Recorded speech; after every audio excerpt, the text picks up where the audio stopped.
Height estimates, based on the recreation from the investigators that I personally know, put it between 7 and 8 feet tall. Whatever that is on the hill, it is very large. That could very well be a Sasquatch. From a strange-looking shelter to the longest clip ever captured of the elusive creature, an AI has analyzed the Marble Mountain Bigfoot footage, and what it detected will blow your mind. Let's dive in. Camping trip goes wrong. It was July 2000, and Jim Mills was leading a group of older teens from the Christian youth organization Campus Life on their annual backpacking trip into the Marble Mountains in the remote northwestern region of California. The terrain was rugged, forested, and rarely traveled, and on this trip, the group was hiking deep into territory few visitors ventured into.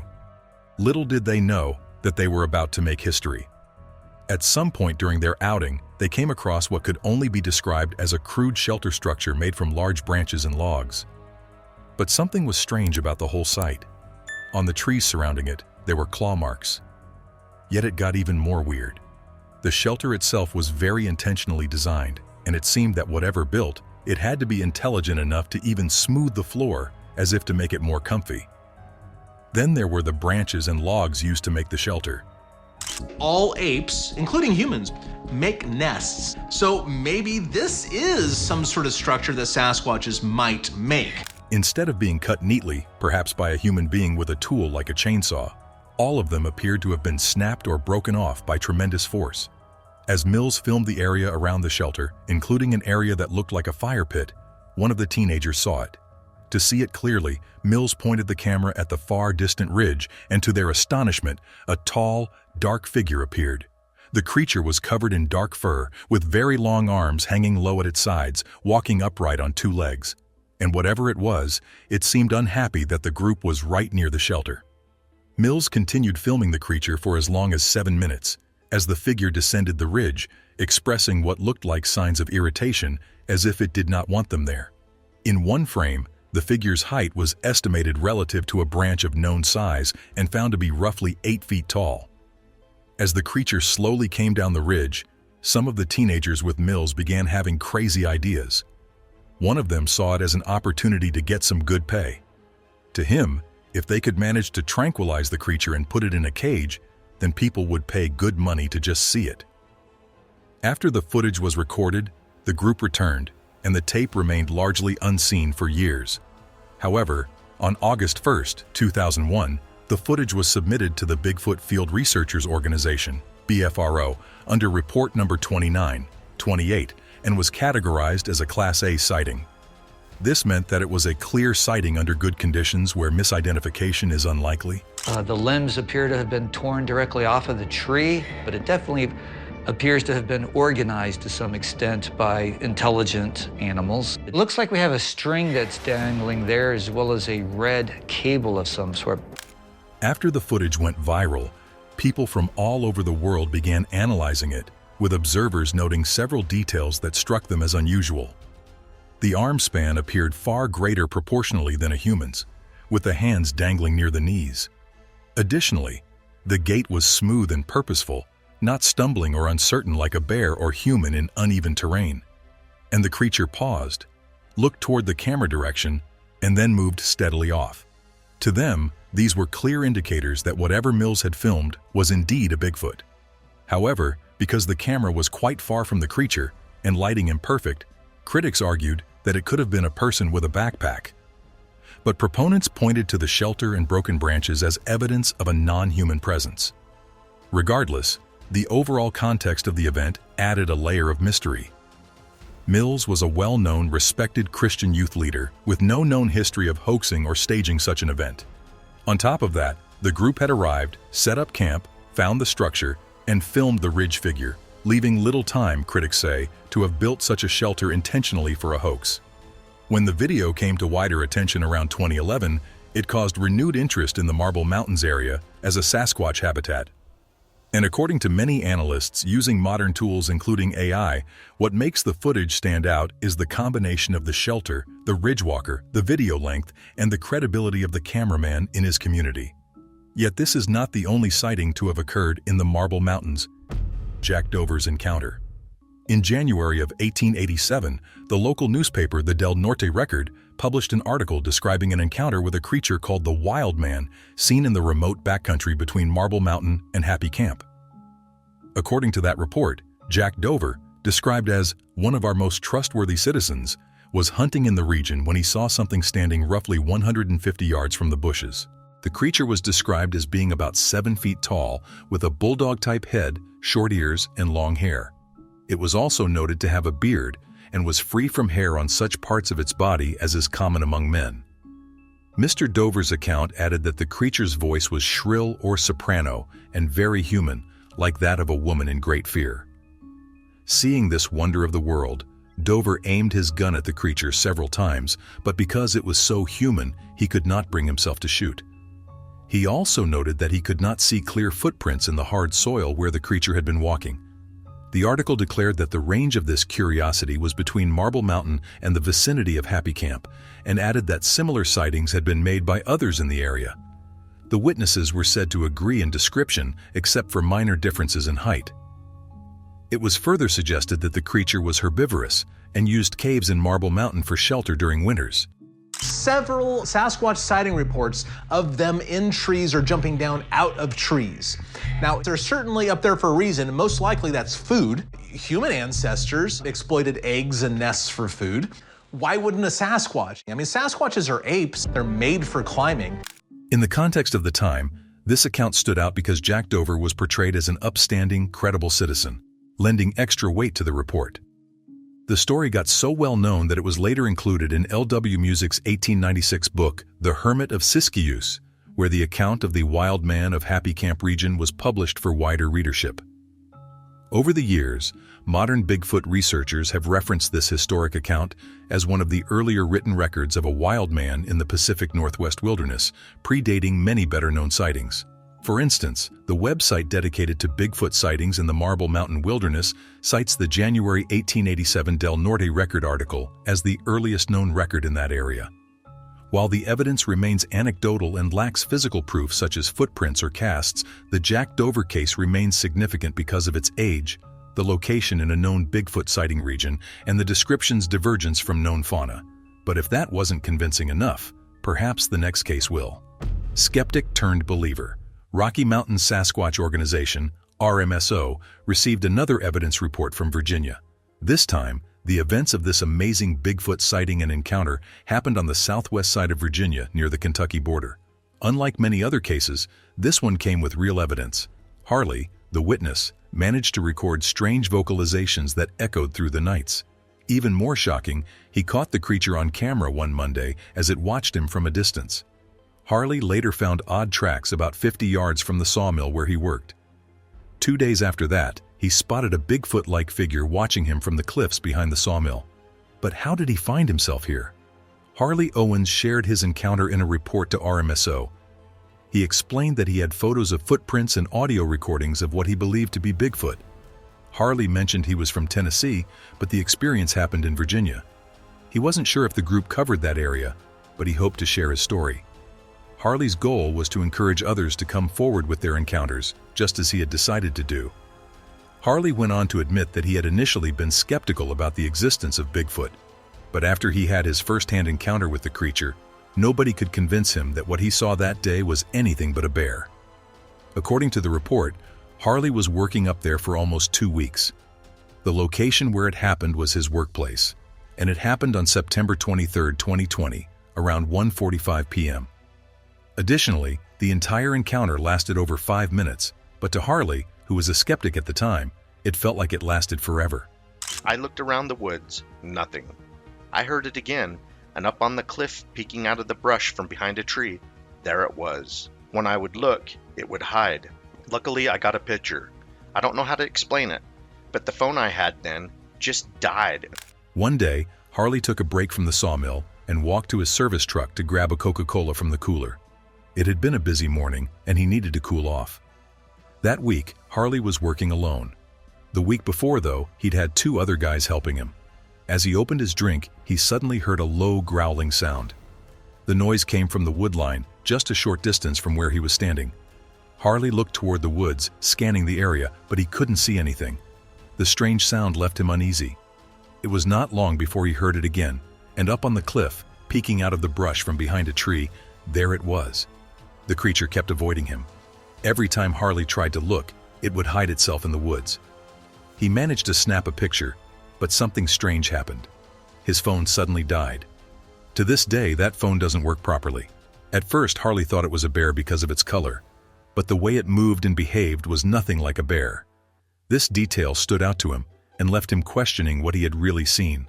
Harley shared his experience, recalling how he grew up in Tennessee, where bears were common. He mentioned seeing about a dozen black bears at the local dumps near his home, but what he saw that day was different. He described a creature peeking through the trees, appearing curious and intelligent.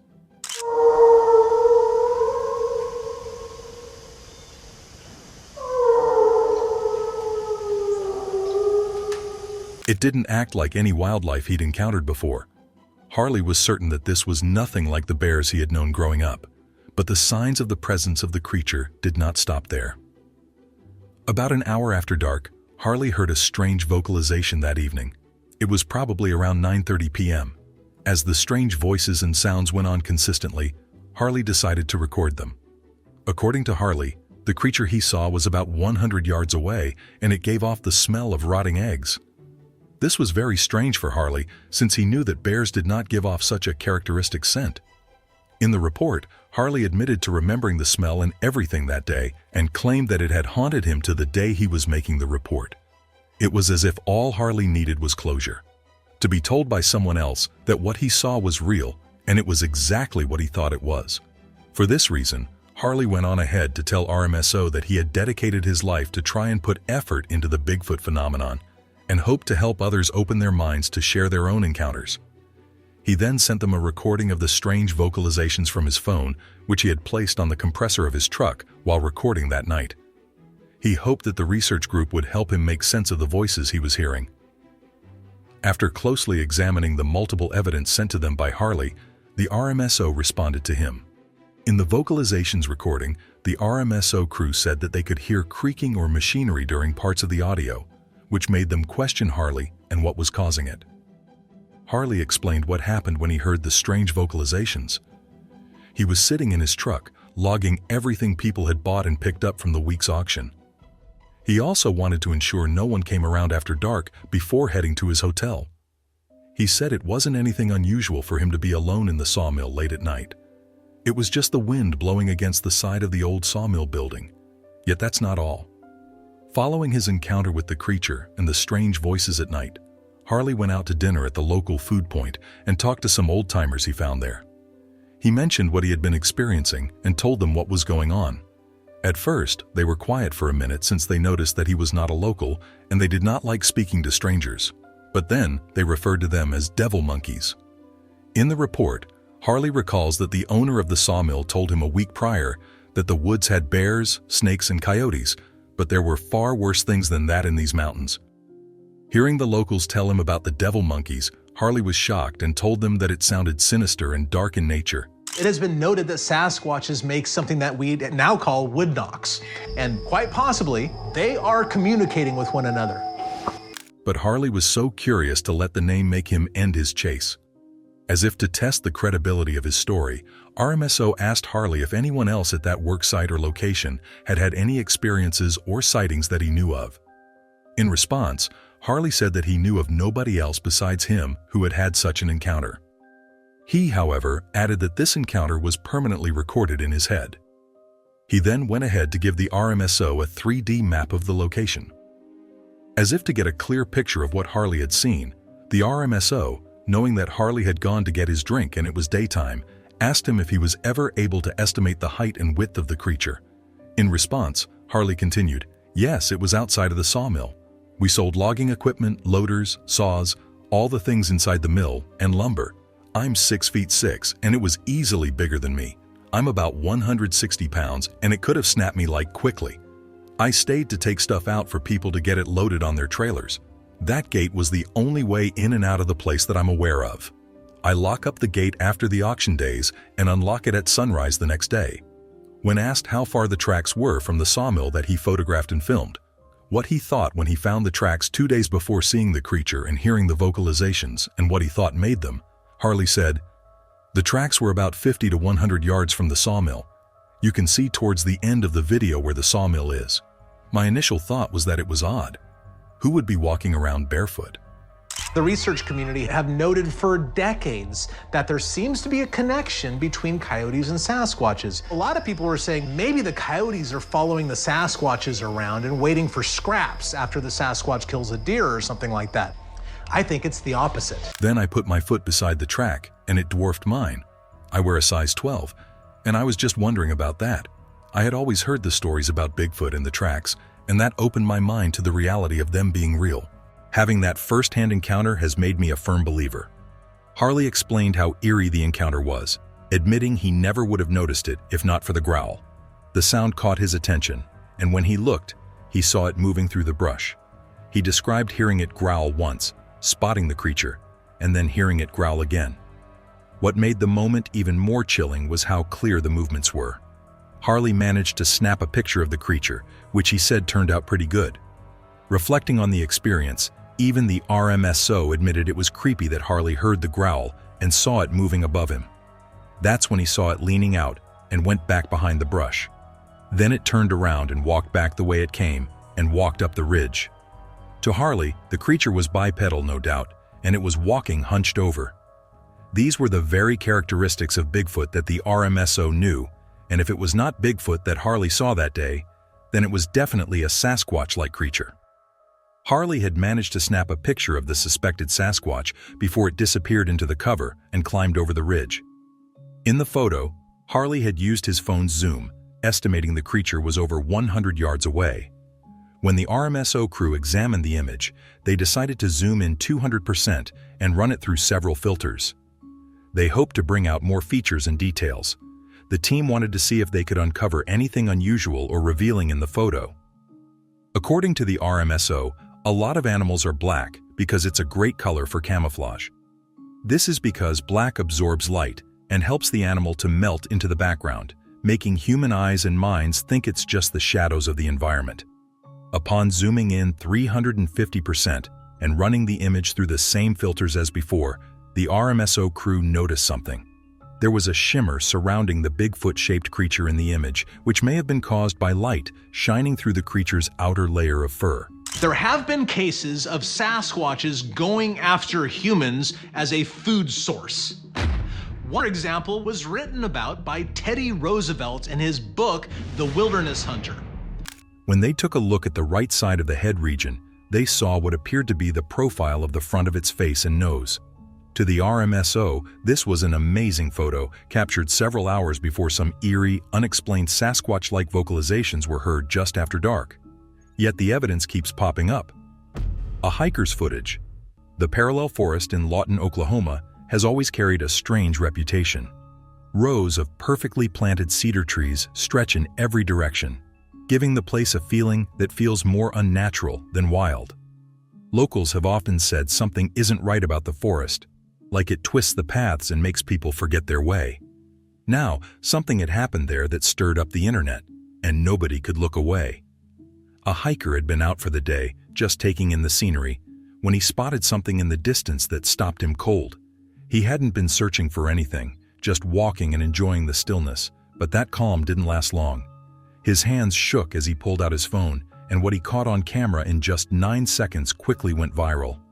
The video showed a large, dark figure moving through the trees, its stride too smooth, too human-like, to explain away easily. It didn't hide in the shadows, and it wasn't blocked by brush. This was clearer than any Bigfoot footage people had seen before. For once, viewers didn't argue about whether there was something there. They saw it, and they couldn't stop watching it. By the time the sun went down, the video had already passed 1.7 million views on TikTok, and people flooded the comments, calling it the most convincing Bigfoot video they'd ever seen. Some joked about the old myth that Bigfoot was always blurry in photos, but this one wasn't, and it felt real. Since the encounter, the hiker hadn't gone back. He told people he wouldn't return without backup, and even then, he wasn't sure he'd risk it again. Whatever he saw out there had left him shaken to the core. Yet it wasn't the first time Bigfoot sightings had made waves in Oklahoma. Back in 2021, a lawmaker had pushed for an official Bigfoot hunting season, The bill didn't pass, but the talk didn't die down. Months later, a bounty was offered, $3 million for a live capture, but no one had collected it. With this new footage, some believed the mystery might be cracking open, claiming that something had moved through that forest.